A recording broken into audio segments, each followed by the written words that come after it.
This one came about because I'd done Dead Man's Hand with Lionsgate, and they Hmm. came back and said, "Let's do another Western." And we started brainstorming some more Westerns. And I personally wanted to do because Dead Man's Hand had some supernatural elements, and it was based on a graphic novel, and so it Hmm. wasn't true to the genre per se.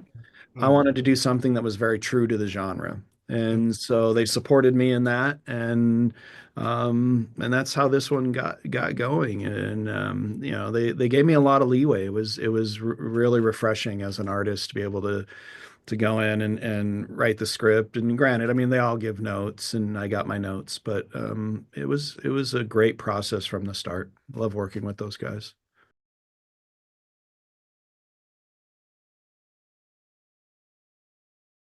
Uh, Funny enough, I mean, this definitely Sergio Leone, definitely Clint Eastwood westerns, Paint the Town Hmm. Black, Unforgiven, the bad guy being good, those kind of things, and Right. then a John Woo film called Peace Hotel, Oh. and so there was a little bit of the Django type western feel, Hmm. uh, Yes, right. and so that's those you I took those kind of three things and mix them up. So, but yeah, it definitely was kind of an homage to these kind of classic westerns, but also not only like American cinema, but Asian cinema as well.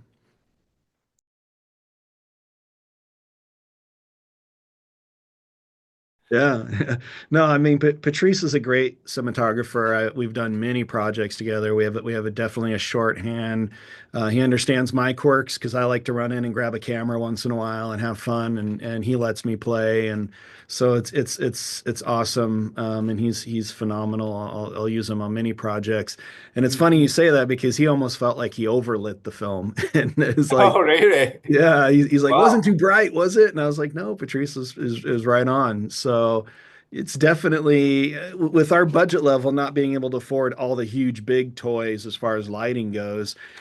He did great with the tools he did have, and we definitely had set up this look we wanted. We wanted it to be classic. We wanted the camera movements to feel classic. We wanted that homage to those films that I mentioned earlier. And so Mm. we watched a lot of them and picked our favorite things out of them. We stuck on the dolly a lot and gave us those natural kind of moves Mm. to tell the story.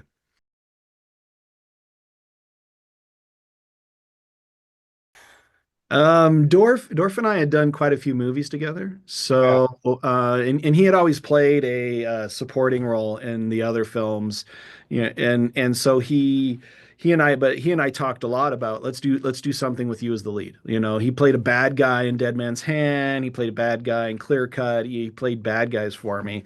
And I came to him with this script, and initially I thought he would want the bad guy as well. I thought he'd want to play Robert. He came in as like, Brian, I want to play lead.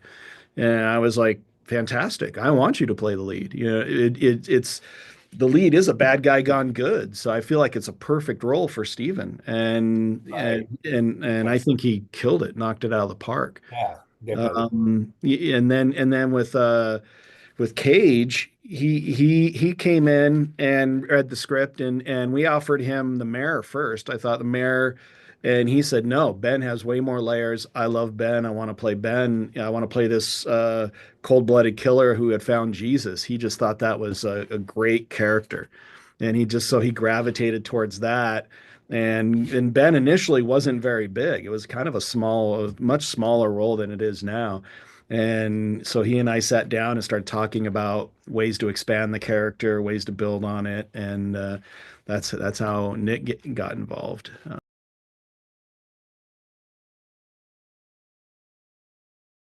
Yeah, I know Alec very well. He and I have done a film together, Right. and it was after his accident, and so I'm very familiar with it was just a horrible accident, and so Right. I feel like throughout the years there's always been this process of checking guns and how to do it correctly and how to do it safely, and Right. unfortunately, I think due to the COVID Mhm. contingencies and everything. that's what broke down on Rust. If there had not been all these COVID contingencies and the pressure to make a schedule but still deal with COVID and those kind of things, Right. the Mm. process would have never broke down.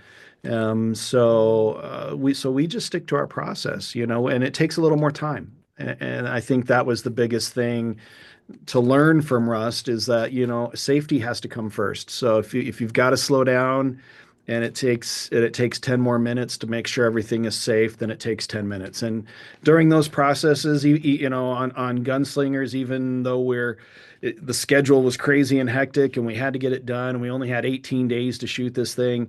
Whoa, Um, wow. there was points where I just had to walk away from the monitors, go sit down, and let the guys do their safety. Mm. And that's what's important as being a leader is saying these are the moments that are most important because no matter what, it's not worth somebody's life.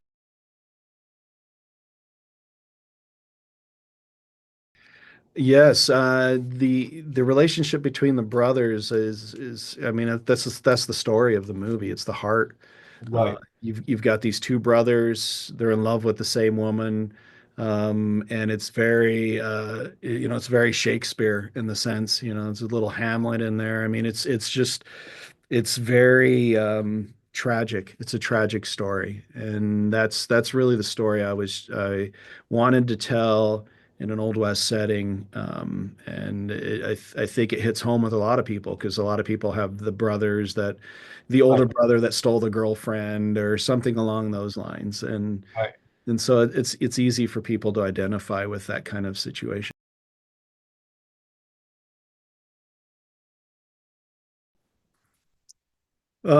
Redemption means overcoming past transgressions, Hmm. through multiple different ways. It could be helping people, it could be through God, it could be through Christ, whatever you believe in, through Buddha, whatever it is, you're going to find the redemption by finding, getting over your past transgression, finding forgiveness, and then peace. And that's what redemption means to me.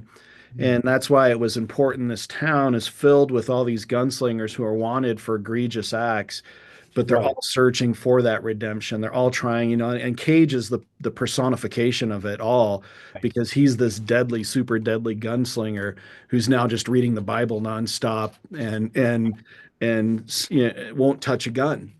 Hmm. Won't ever touch a gun again because he knows what happens when he touches a gun. And so he turns into a different animal. And so I feel like that is the theme for sure. Yeah.